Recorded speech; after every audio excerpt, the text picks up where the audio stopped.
của mình đó. Tới ngày là cái mình sẽ tặng được lại. Thầy dạy nó sát quá là mình không cần sát gì đó. Rồi thấy cái bánh xe không? Xuống nhìn nhìn nữa thấy bánh xe không? Thấy không? Mình sẽ đã nằm cái bánh xe đó. Giờ thì đến nghe theo tương ứng thì mình sao? Mình sẽ móc lái được hơn. Móc lái được hơn. Chắc bạn làm thì chúng bạn cần phải làm cái thằng móc một liền rồi. Hiểu chưa? Đó. Như thế là sẽ luôn liền được.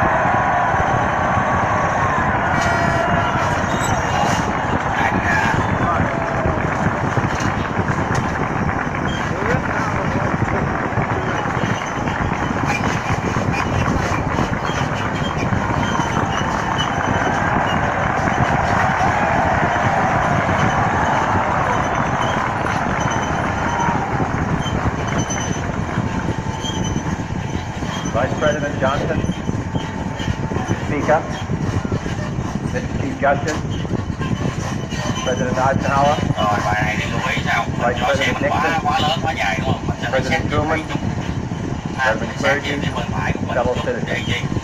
Để mình chưa có thua đó. We observe today rồi cái bài này thì sao? not a victory of party, but a celebration of freedom, có mấy cái xe nhân đấy. symbolizing an end as well as a beginning, Rồi xe này mình thấy là đúng. signifying renewal as well as change. For I have sworn before you and Almighty God lý do là xe mình tới 20 phút mình không cần bội á. solemn oath, Tại vì lý do bây giờ mình chỉ còn lại là 1 phút nữa mình phải ra xe rồi.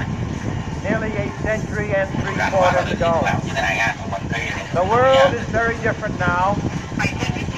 For man holds in his mortal hand mình đã có rồi đúng không? the power to abolish all forms of human poverty and all forms of human life. And yet the same revolutionary belief for which our forebears fought are still at issue around the globe. The belief that the rights of man come not from the generosity of the state, but from the hand of God. We dare not forget today that we are the heirs of that first revolution.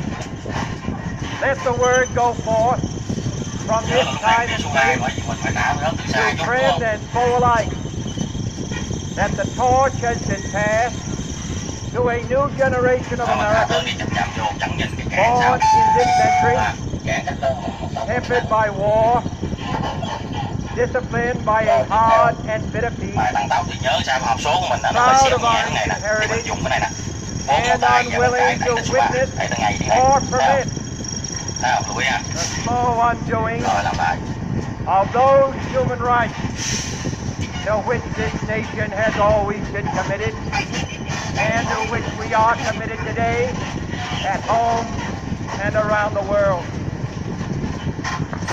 Rồi mình lên đầu ở đây nha, tại vì những người đi hàng B, hàng C người ta chưa có bằng, bài này có thể Let every nation know, whether it wishes us well or ill, that we shall pay any price, bear any burden, meet any hardship, support any friend, oppose any foe, to assure the survival and the success of liberty. Tăng số dài một vào cái 20 đó, rồi các con thắng cục cái 20 này không có thắng được nha, chỉ cần thắng cục chúng là đủ rồi. To those old allies whose cultural and spiritual origins we share, we pledge the loyalty of faithful friends.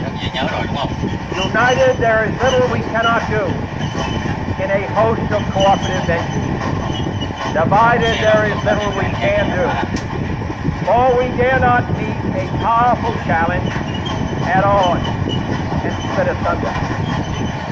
To those new states whom we welcome to the ranks of the free, we pledge our word that one form of colonial control shall not have passed away, merely to be replaced by a far more iron tyranny. We shall not always expect to find them supporting our view, but we shall always hope to find them strongly supporting their own freedom, and to remember that in the past, those who foolishly sought power by riding the back of the tiger ended up inside.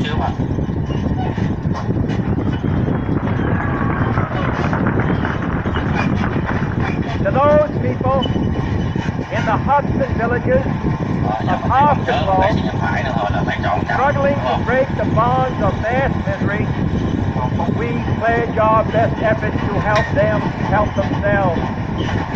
For whatever period is required, not because the communists may be doing it, not because we seek their votes, but because it is right. If a free society cannot help the many who are poor, it cannot save the few who are rich.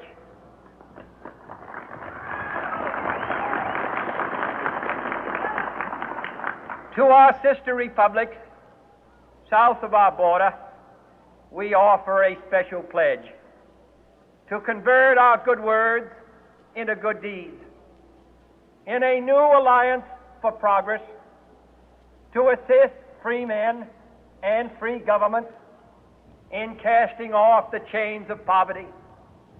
But this peaceful revolution of hope cannot become the prey of hostile powers. Let all our neighbors know that we shall join with them to oppose aggression or subversion anywhere in the Americas. And let every other power know that this hemisphere intends to remain the master of its own house.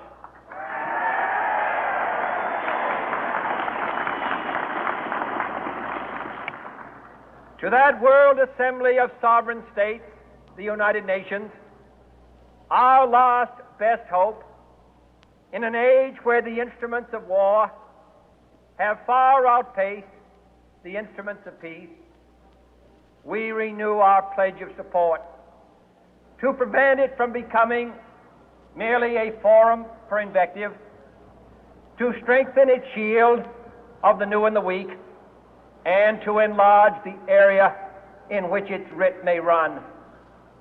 Finally, to those nations who would make themselves our adversary, we offer not a pledge, but a request that both sides begin anew the quest for peace.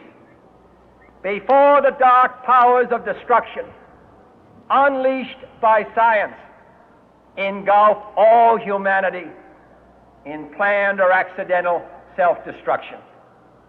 We dare not tempt them with weakness, for only when our arms are sufficient beyond doubt can we be certain beyond doubt that they will never be employed. But neither can two great and powerful groups of nations take comfort from our present course, both sides overburdened by the cost of modern weapons, both rightly alarmed by the steady spread of the deadly atom, yet both racing to alter that uncertain balance of terror that stays the hand of mankind's final war. So let us begin anew, remembering on both sides that civility is not a sign of weakness, and sincerity is always subject to proof. Let us never negotiate out of fear, but let us never fear to negotiate.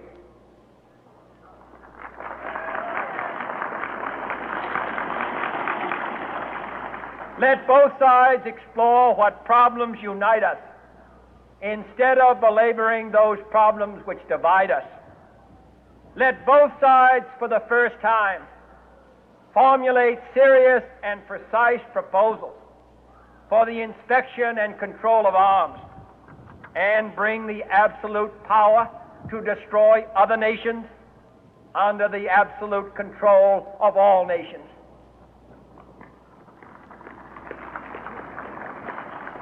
Let both sides seek to invoke the wonders of science instead of its terrors. Together, let us explore the stars, conquer the deserts, eradicate disease, tap the ocean depths, and encourage the arts and commerce. Let both sides unite to heed in all corners of the earth the command of Isaiah to undo the heavy burden and let the oppressed go free. And if a beachhead of cooperation may push back the jungle of suspicion, let both sides join in creating a new endeavor, not a new balance of power, but a new world of law, where the strong are just and the weak secure and the peace preserved. All this will not be finished in the first 100 days, nor will it be finished in the first 1,000 days, nor in the life of this administration, nor even perhaps in our lifetime on this planet. But let us begin.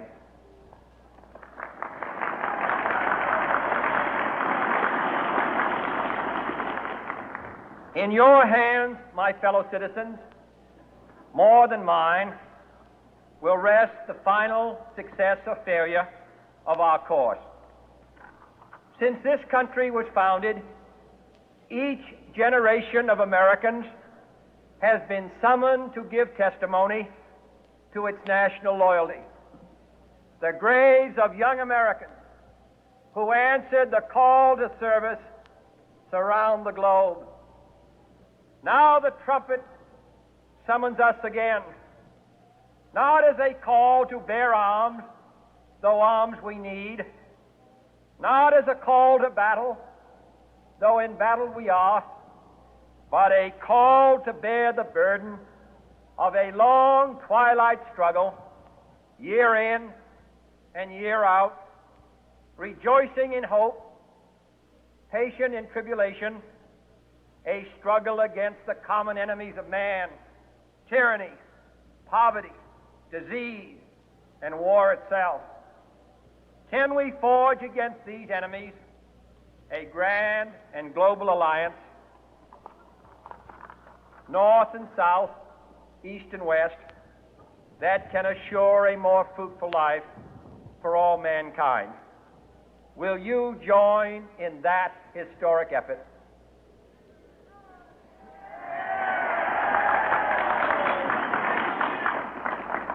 In the long history of the world, only a few generations have been granted the role of defending freedom in its hour of maximum danger. I do not shrink from this responsibility. I welcome it.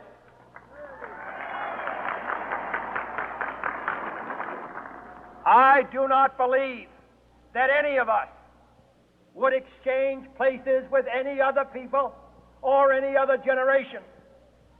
The energy, the faith, the devotion which we bring to this endeavor will light our country and all who serve it.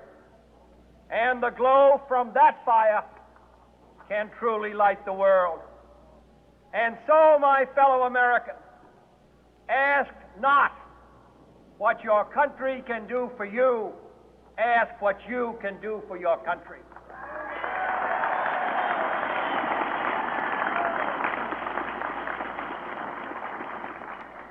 My fellow citizens of the world, ask not what America will do for you, but what together we can do for the freedom of man.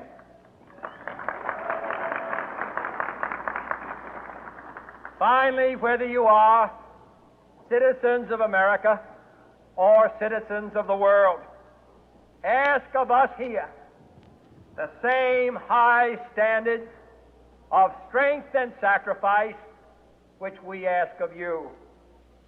With a good conscience, our only sure reward, with history the final judge of our deeds, let us go forth to lead the land we love, asking His blessing and His help, but knowing that here on earth God's work must truly be our own.